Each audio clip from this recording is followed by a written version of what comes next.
He glances down at the file he's resting against his belly. "Haven't you passed out yet?" he asks, apparently expecting me to laugh. When I don't, he says, "Your wife is in very serious condition." "So it isn't pneumonia?" I ask. "Pneumonia can be pretty serious," he replies.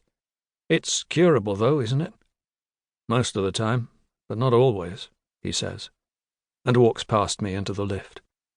He presses one of the buttons, nods at me, and adds that he'll update me as soon as they know more. I sit in a chair outside Ward B. Every inch of the corridor is greyish-blue. The plastic floor, the skirting boards, the walls, the guardrails, even the food trolleys. There are 3 windows behind me, but I can't see out of them. The evening darkness has turned them into mirrors. I stand up and knock on the white door, wait, and sit again. Eventually the intensive care nurse emerges. I notice his tattoos again, almost like war paint. "Can I go in now?" I ask. "No," he answers, then fetches something from a cupboard beside the door and disappears back into the room. I look at my telephone, answer a couple of text messages, then walk up and down the corridor until my legs feel tired. Again I knock at the door. This time the other nurse answers. "Sorry," I say, "but I don't understand why I can't come in. This is ridiculous. I know Karin wants me there with her." "Oh, did no one come to get you?" "If they had, I wouldn't be standing here, would I?" "I'm sorry, do come in. Karin is already a bit better," she says, and insists on getting me a cup of coffee and a cheese sandwich. "Thanks, but I don't want anything," I tell her. Karin sees me and starts waving. An assistant nurse has loosened her oxygen mask and is dabbing her lips with a sponge stick. Karin is gasping for breath but seems happy to be free of the sweaty mask. I go over to her and take her hand. "Darling, at least they've given you morphine." She points at her stomach. "It'll be okay," I say. "I promise. Everything's going to be fine." She gives me a thumbs up.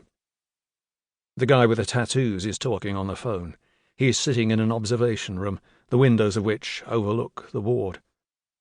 His face is stunningly beautiful, his thick hair perfectly combed, his skin smooth.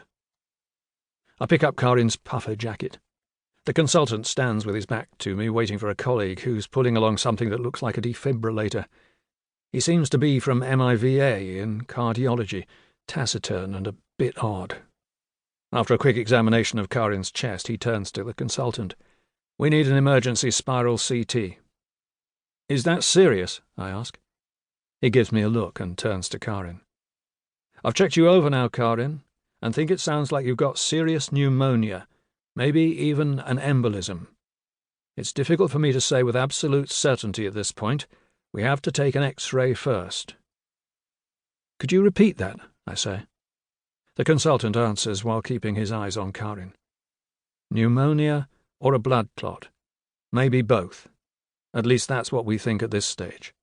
We're treating you for all the things we suspect may have caused your breathing difficulties, but this is serious. A young woman shouldn't be breathing like this, even if she is pregnant." I try to establish eye contact with Karin, but she's staring up at the ceiling, not passively, but as if she's noticed something. I look up as well, but all I can see is a fluorescent tube and an immaculate, blindingly white ceiling, not a single crack in the paint. The consultant sees that I'm holding Karin's puffer jacket in my arms and grimaces. "There's a locker further down the corridor. You're welcome to use it," he says. "No need. This is Karin's." "Well, as I say, there are lockers available." "No need, but thanks anyway," I answer, and sit down next to her bed. Karin is wheeled off into a room with a steel door, as if she'd been taken to a bomb shelter. She coughs so hard that her chest bounces up from the bed. I sit at one of the tables in the corridor and can hear a droning sound through the walls. After about half an hour, a doctor appears and asks if I'm Karin's next of kin. "Has something happened?" I ask. He's bald, wears oval glasses, and introduces himself as the radiologist. He stammers while telling me this could take some time because Karin, on account of her breathing difficulties, is having problems lying in a horizontal position. "Okay," I answer. "So you understand it could take a while then, yes?" "Okay, thanks." It's hot and stuffy in the corridor. I take off my cardigan and get my phone.